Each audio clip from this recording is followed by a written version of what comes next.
Gracias, Señor, esta tarde por tu amor tan grande en Cristo Jesús para con cada uno de los que vivimos en el mundo. Gracias porque tu amor no hace distinción de personas y a todos nos amas. Queremos, Señor, agradecerte porque los que estamos aquí hemos reconocido tu grandeza, tu amor, y también hemos decidido arrepentirnos de nuestros pecados y vivir para ti. Queremos, Señor, honrar tu nombre, aprender tu palabra, ser sensibles a la voz de tu Espíritu Santo y vivir como tú quieres. Fortalécenos y ayuda a todos los cristianos en el mundo entero, donde quiera que estén, para que sigamos tu palabra con fidelidad, dirigidos por tu Espíritu Santo. Te lo suplicamos en el nombre de Cristo Jesús. Amén. Amén, amén. Bueno, el título del mensaje parece muy sencillo, parece que algo que es, ya lo conocemos. La salvación no se compra con dinero o con buenas obras. Hoy vamos a hablar de la respuesta de Pablo, el apóstol Pablo, en cuanto a la salvación. Y vamos a pensar cómo nosotros podemos también estar equivocados, aunque tengamos el conocimiento en la mente, pero tal vez no en el corazón. Iniciaré para que reflexionemos en esta frase, esta oración que dice: muchas personas tienen cosas que se compran con dinero y descuidan hasta perder lo que no se puede comprar con dinero. ¿Qué quiere decir esto? Que a la gente le interesa a veces más el dinero y las cosas materiales y están invirtiendo todo su esfuerzo, su vida en eso, están metidos ahí, ahorrando, comprando, trabajando, dobles turnos, y se olvidan de lo que no se puede comprar, que es el amor de un hijo, el respeto de un hijo, el cariño de la familia. No hay un banco donde diga: yo voy a poner 100,000 pesos para que este año me quiera mi familia. No, no hay.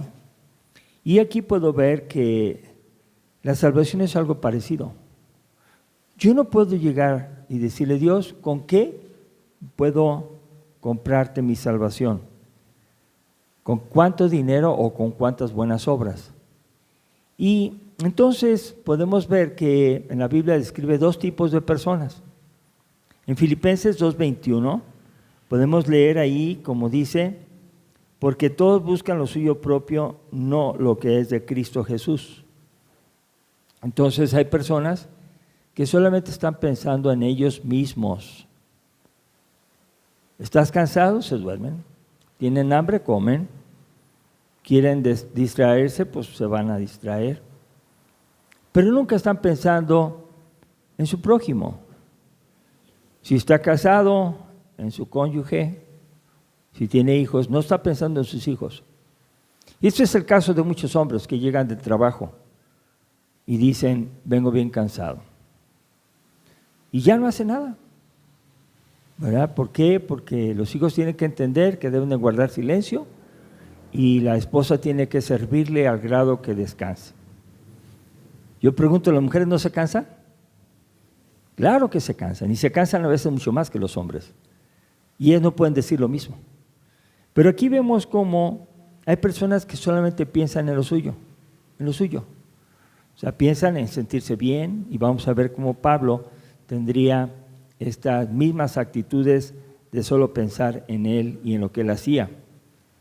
Y descuidaban qué es lo que Cristo quiere que vivamos pensando.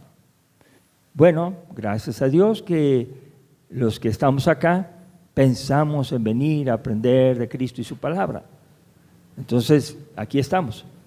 Pero hay personas que no pensaron en eso y optaron por otra cosa. Entonces, Filipenses 2:21 dice que hay personas que piensan solo en lo suyo.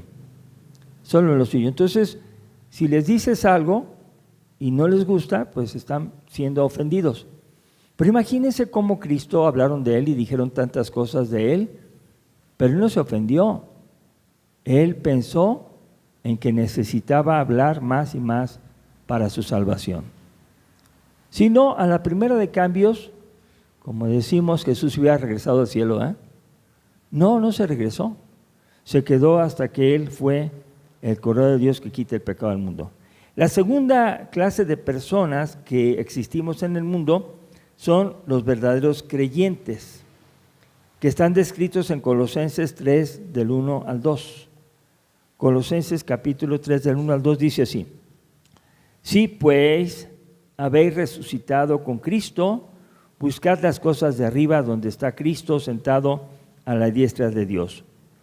Poned la mira en las cosas de arriba, no en las de la tierra, porque habéis muerto y vuestra vida está escondida con Cristo Jesús, con Cristo en Dios.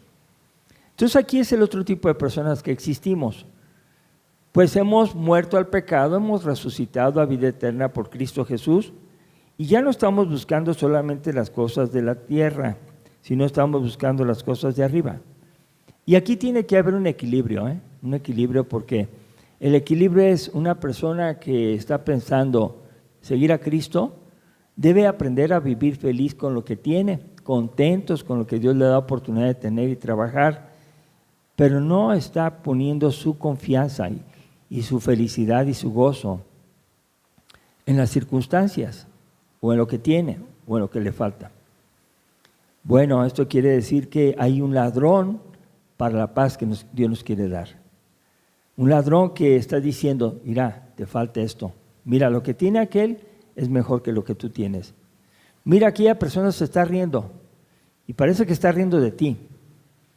Eso quita el gozo.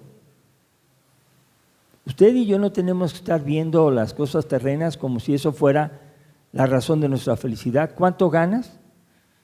Hay algunas personas que son muy indiscretas y luego preguntan: ¿y cuánto ganas tú? Le andan preguntando a todos, ¿no? Indiscretas porque ¿qué le importa?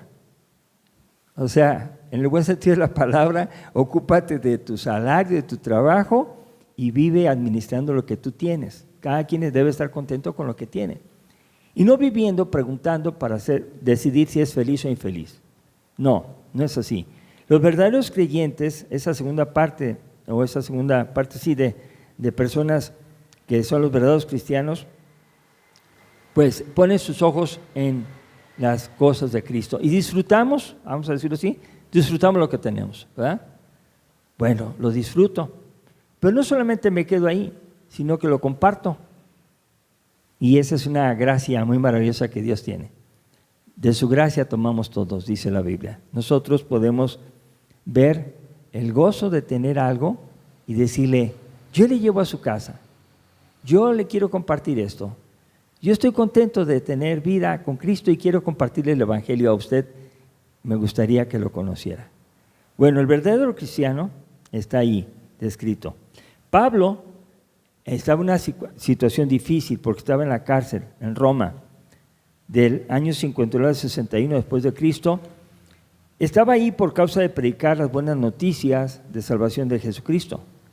Y desde allí escribe esta carta a los filipenses. Fíjense cómo esta carta es una carta de gozo, una carta donde ni la cárcel le impide vivir feliz. Nada, nada.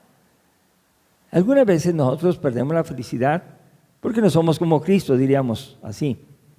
Pero hermanos, decir que no somos como Cristo es como decir contrario a lo que la Biblia dice. La Biblia dice que tenemos la mente de Cristo.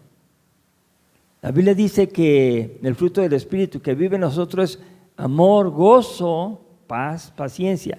Entonces, cuando una persona dice que no es como Cristo, sí había que pensar que tiene que entender el Evangelio bien.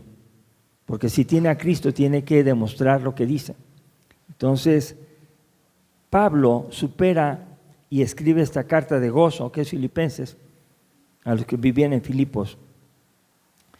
Y vamos a ver Filipenses capítulo 3, verso 1, vamos a ir viendo del 1 al 11 los versículos para explicar. Dice aquí Filipenses 1, por lo demás, hermanos, gozaos en el Señor.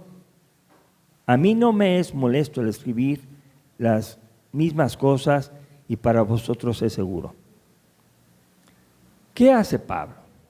Le manda a los creyentes en Filipos que se gocen en el Señor. Les manda, gócense en el Señor. Cuando dice gócense en el Señor, aprendan a ser felices confiando en Él, estando en su esperanza, estando con la visión clara de que vamos un día a estar en su presencia. O sea, quiten toda amargura, todo mal pensamiento, quiten todo aquello que les estorba ser felices, que les impide el gozo. No, gócense en el Señor. Esa es una orden. Gozaos en el Señor. No es, ¿por qué tienes la cara larga? Es que si hubieras visto lo que me pasó, que quién sabe qué. No, pues ve a tu cuarto, ora al Señor y dile que te devuelve el gozo y que esas circunstancias no te quiten el gozo de Él. Bueno, tenemos que obedecer y decir, Señor, dame tu gozo porque el mío ya se acabó. Y también repite las mismas enseñanzas, escribirle las mismas cosas que para vosotros es seguro. ¿Cuáles son las mismas cosas? Miren, fíjense bien, Filipos ya estaba siendo también enseñada por algunos que querían ser judíos y cristianos. A eso le llaman judaizantes. Querían que las personas creyeran en la ley, guardaran el día de reposo, los varones se circuncidaran si se convertían a Cristo y además si nació niño los circuncidaran al 8º día. Entonces esto era una mezcla que no debía de existir. Por eso Pablo aquí dice, les repito las mismas cosas porque eso les va a dar a ustedes seguridad. Y parece que no, pero hay que repetirlo. Entonces la salvación no se compra con dinero o con buenas obras. Algunas personas caen en esas ideas. De hecho, Pablo estaba pensando en eso. Y Filipenses 3:2 dice, guardaos de los perros, guardaos de los malos obreros, guardaos de los mutiladores del cuerpo. Este verso 2 ordena apartarse de los que confían en sus propias obras para salvación. ¿Y cómo les llama a esos? A los que confían en sus propias obras, le dice perros. Una palabra sumamente ofensiva para los hebreos. Los mexicanos decimos, el perro es el mejor amigo del hombre, así dicen, ¿verdad? Pero no, los perros en los tiempos de Jesús eran despreciados. Para ellos el mejor amigo era el caballo, porque les servía para las guerras, porque era una señal de fuerza y de servicio, y luchaban y no se amedrentaban cuando tenían que ir a la batalla.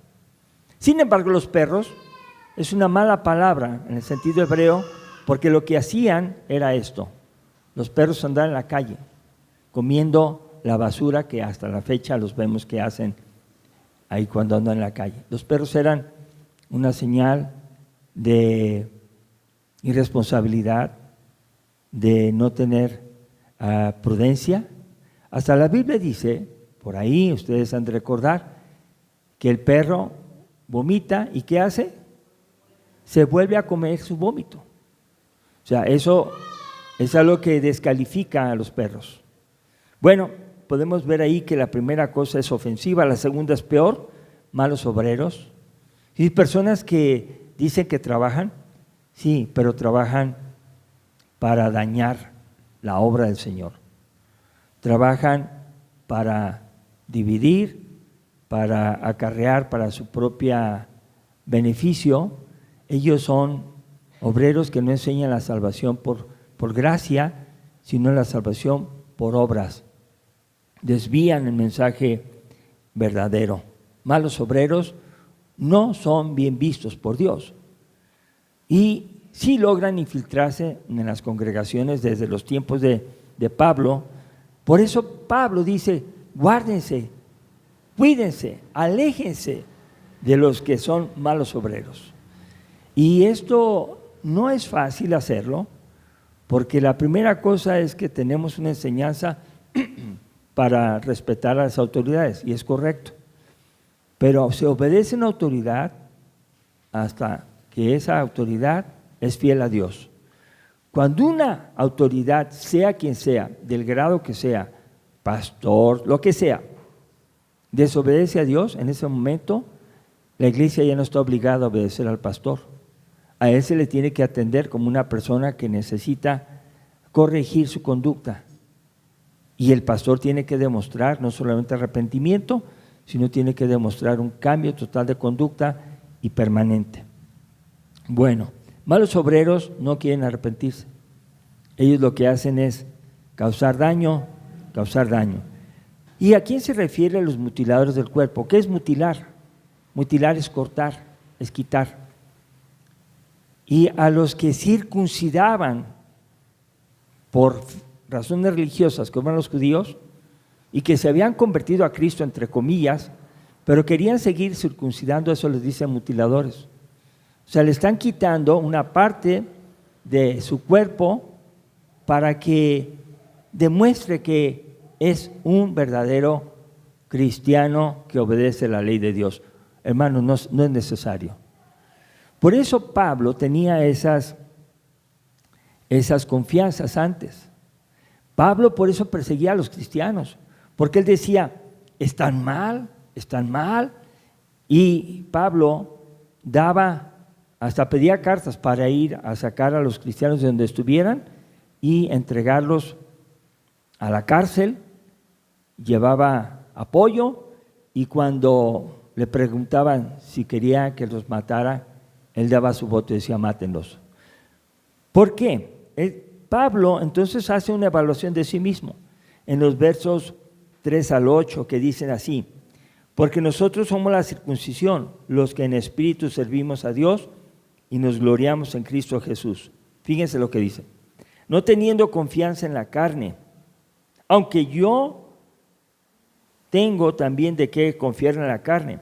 Si alguno piensa que tiene de qué confiar en la carne, yo más, circuncidado al 8º día, del linaje de Israel, de la tribu de Benjamín, hebreo de hebreos, en cuanto a la ley, fariseo, en cuanto a celo, perseguidor de la iglesia, en cuanto a la justicia que es en la ley, irreprensible.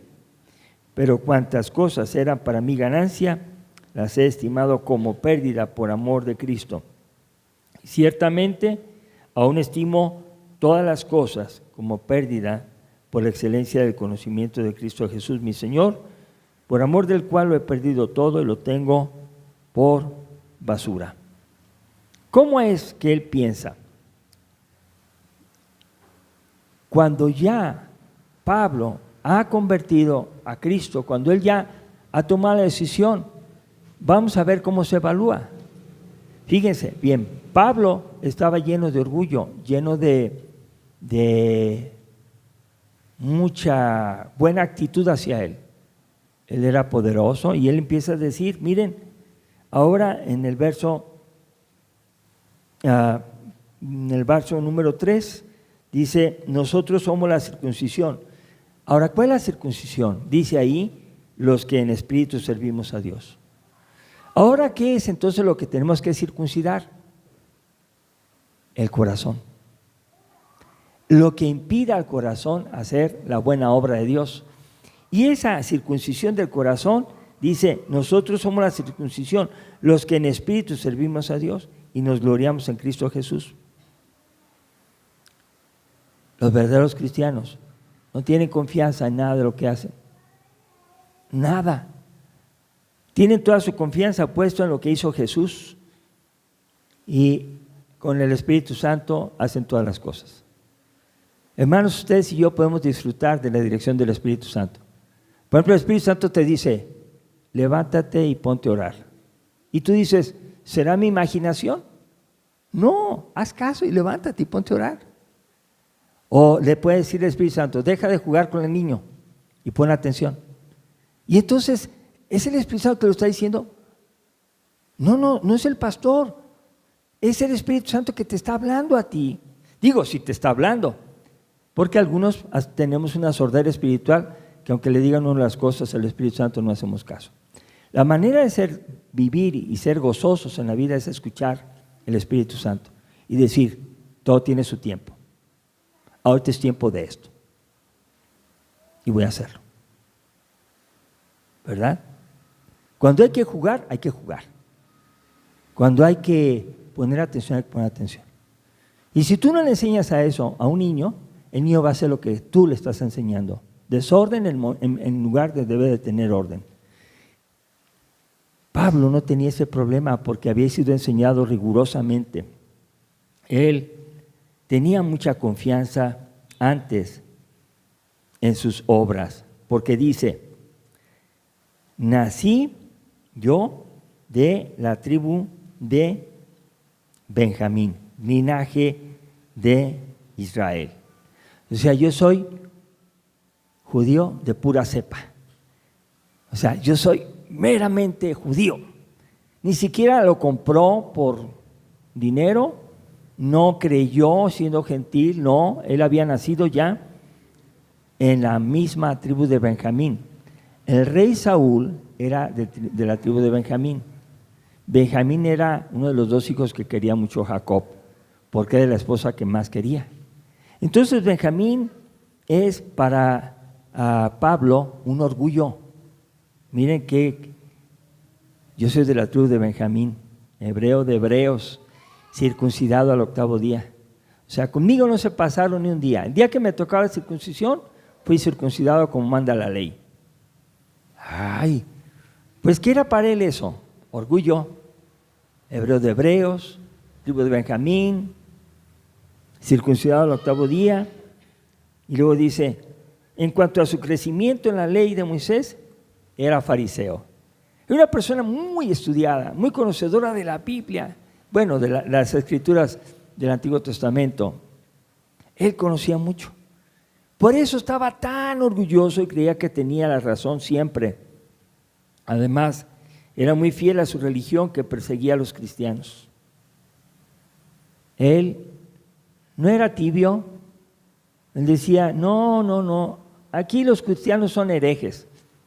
Y el que no crea que Dios es uno solamente y que Jesús no es Dios, el que no crea eso, lo vamos a perseguir. Era muy, muy religioso, celoso de su fe, irreprensible en cuanto a la ley. Pero sucede algo.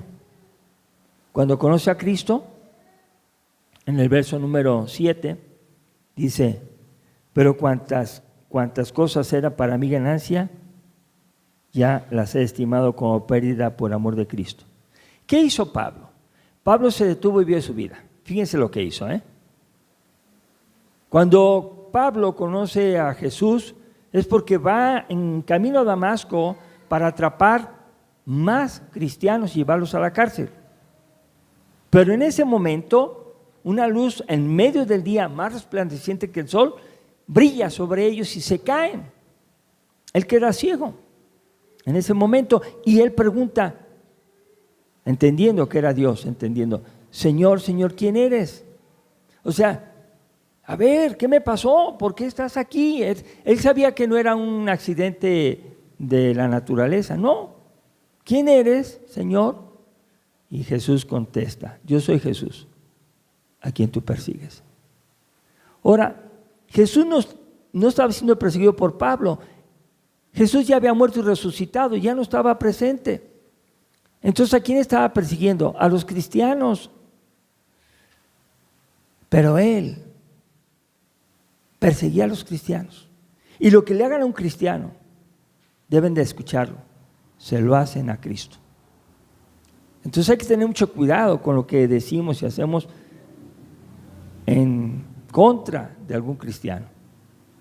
Hay que orar para que sea Dios quien hable con las personas que no quieren hacer las cosas como Él. Toda la iglesia se la pasaba orando para que se convirtiera Pablo.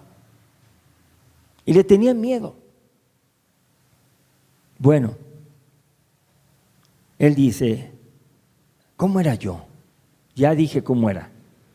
Ya vamos a ver el verso número 7. Cuantas cosas eran para mi ganancia, las he estimado como pérdida por amor de Cristo. Todo lo que yo había ganado, todo lo que yo era mi orgullo, mi nacionalidad, mi formación espiritual, mi celo por la fe judía, ya no es nada. Ya no tiene valor, es una pérdida, porque ahora quiero tener el amor de Cristo. ¿Qué quiere decir esto, hermanos? Cada uno de nosotros tenemos ciertas habilidades, talentos, trabajos, ministerios, ocupaciones, y nos va bien, ¿verdad? Nos va bien. Y luego decimos, me está yendo re bien en el negocio, me está yendo bien. Pero se olvida uno que toda buena dádiva proviene ¿de quién? De Dios. Entonces, ¿qué tengo que hacer? Dios ha permitido que me esté yendo bien y voy a darle la gloria a Él. Oye, qué bien te va en tu trabajo. Gracias a Dios porque Él me bendice. Y si a alguno le da vergüenza decir eso, pues qué pena, ¿no? Qué pena, porque la verdad es que el que se avergüence del Señor Jesús, el Señor Jesús se avergonzará de Él en los cielos. Entonces, ser cristiano implica no avergonzarse de decir que Jesús es el que te bendice, que Jesús es el que te da la salud, la vida, la fuerza, la inteligencia, el que te da la paz que tienes. Las personas no pueden conocer el corazón, pero sí pueden ver nuestros hechos. Todas las cosas las estimaba como pérdida. Una pérdida es algo que ya no puedes recuperar. Se perdió, ya no lo tienes ahí. Otra cosa que dice aquí, estimaba todas las cosas como pérdida por la excelencia del conocimiento de Cristo Jesús. ¿Qué era lo que le interesaba? Conocer más y más y más a Cristo Jesús. Quería conocerle más. Bueno, una de las estrategias para enamorarse de alguien es decirle, ¿qué es lo que te gusta? Una rosa roja. Y a la siguiente cita le llevas una rosa roja. Y no una, le llevas 3 o 4 o un ramo. Y la gente dice, ay, ¿cuánto me quieres? Yo no sé si la quiere, pero está haciendo lo que le pidió y le gusta. Miren, Cristo nos habla de tal manera que nosotros al conocerlo más y más, vamos a llegar a hacer lo que Él quiere, pero no por obligación, sino por amor. Y luego llegan las notitas ahí en las flores, ¿verdad? Al cabo es pluma y se va rápido. Te amo, sin ti no viviría. Hay tantas frases que ponen que cualquiera se desparrama ahí de gusto, ¿no? Uno por haberlo dado y el otro por haberlo recibido. Pero Cristo quiere oír palabras verdaderas, de decir, te amo, sin ti no viviría. O más bíblicamente diríamos, te amo Jesús, porque para mí el vivir eres tú, y si me muero me voy contigo y eso es maravillosamente bien. La salvación no es por obras, hermanos, es por fe. No es por lo que tú haces. ¿De qué sirve al hombre si diere todo su cuerpo para ser quemado y ofrecido en sacrificio para la salvación de otros? ¿De qué sirve? De nada. Si no hay amor, y cuando se refiere si no hay amor, no es amor al prójimo, es amor a Dios. Con todo tu corazón, con toda tu mente, con todas tus fuerzas y con toda tu alma. Y si una persona dice que ama a Cristo, se le tiene que ver, se tiene que reconocer que ama más la obra de Dios que sus cosas materiales, ¿verdad? Ama más a Dios que sus cosas materiales, y sus cosas materiales que tiene, poquitas o muchas, están al servicio de su reino, del reino de Dios. Muy bien, no quiere ser hallado, verso 9, en su propia justicia, que es por la ley, sino por la que es por la fe de Cristo, la justicia que es de Dios por la fe. Y fíjense bien, la justicia de nosotros, según nosotros, es por hacer cosas buenas, ¿verdad? Ustedes han escuchado personas que dicen, mira, yo no le hago mal a nadie, al contrario, le barro la banqueta al vecino y luego aparte le doy de comer a pobres y luego voy y llevo dinero a tal albergue y luego pues yo he regalado tanto y tanto y he hecho cosas buenas. ¿Eso va a salvar a alguien? Es como decir, Cristo, no te necesito, lo que yo haga me va a salvar, y esa es una ofensa para Dios. La salvación es por fe y las obras buenas son un adorno de esa fe verdadera. Sigue haciendo eso, pero no teniendo esas acciones como justificación para salvarte. Lo único que nos puede salvar, ahí dice, sino la justicia que es por la fe de Cristo. Esa es la justicia de Dios por la fe. Entonces, hermanos, lo que nosotros hacemos, tenemos que vivir haciendo su voluntad por fe. El justo por la fe vivirá. Entonces yo tengo que vivir haciendo su voluntad. Yo vengo a adorarle al Señor y por fe estoy adorándole y bendiciendo su nombre, estoy creyendo en Él, aunque no lo vea. Pero sé que el canto llegó hasta su presencia. Y yo sé que Dios vio en mi corazón, que lo hago con todo. Bueno, yo puedo ver aquí que el conocer a Dios, verso 10, a fin de conocerle y el poder de su resurrección y la participación de sus padecimientos, llegando a ser semejante a Él en su muerte, si en alguna manera llegase a la resurrección de entre los muertos. ¿Qué quiere decir? Que lo que vivió Cristo, el cristiano verdadero lo quiere vivir. El cristiano verdadero se esfuerza en ser como Cristo. ¿Está vivo? Vive como Cristo, sirve como Cristo, perdona como Cristo, ayuda como Cristo, mientras vive. Y si hay problemas en la sociedad, en su familia, en donde estén, los vive como Cristo los vivió. Tiene esperanza y ama a sus enemigos y perdona y sigue haciendo la buena obra que Dios ha querido. Y finalmente, cuando muramos, vamos a resucitar y creemos, también yo voy a resucitar como Cristo lo está haciendo. Entonces, Pablo se rinde a Jesús. Pablo ya no tiene confianza en lo que él ha hecho. ¿Quiénes son sus papás? ¿Quiénes son sus familias? No. Y él tiene confianza en lo que hizo Jesús. Toda su confianza está en Jesús. Acepta la justicia que es de Dios por la fe. No quiere ser ya hallado en su propia justicia que es por la ley. Ya no quiere vivir conforme la ley. Ya no va a decir que se circuncide nadie. Él ya va a estar esforzándose. Él quiere agradar a Dios por la fe.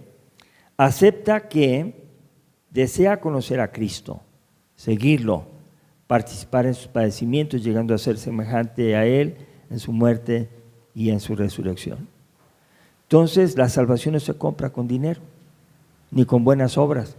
La salvación, conclusión, es por la gracia de Dios, mediante la fe en Cristo Jesús, y no hay ninguna obra que sea necesaria añadir. Por lo que no debemos tener confianza en algo que nosotros seamos o que hagamos. Mi confianza total para salvación está en Cristo, no más.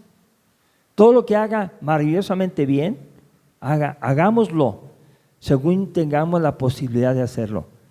Pero nunca pongamos la confianza y el orgullo de decir, tengo tantos años en el Evangelio, tengo tantos años en el ministerio, viera cómo he sufrido. Y luego algunos hasta dicen, no, viera cuánto he gastado en el Evangelio, cuánto he invertido. Ay, no. No, hermanos, eso no es. Realmente debe ser por amor. Y el amor es lo que lleva a los matrimonios a la felicidad verdadera. Y hay una entrega total del uno al otro y hay una confianza total. Y Cristo quiere de su iglesia, que es su esposa, una confianza total y una entrega total. Oremos, hermanos, para que no tengamos confianza en lo que hacemos, sino en lo que hizo Jesús.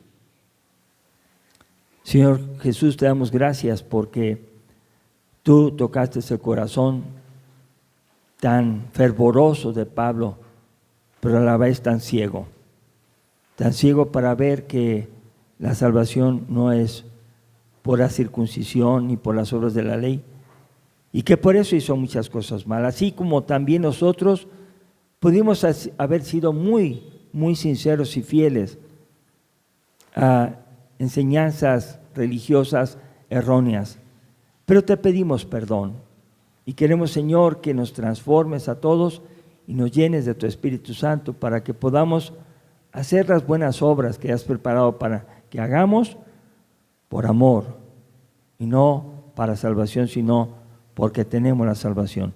Te pedimos, Señor, tu dirección para vivir cada día y ser hijos tuyos que extendemos tu reino desde los cerquitas hasta lo lejano a través de las oraciones de unos por otros. Te damos gracias en Cristo Jesús. Amén. Amén. Amén. Dios los bendiga, hermanos.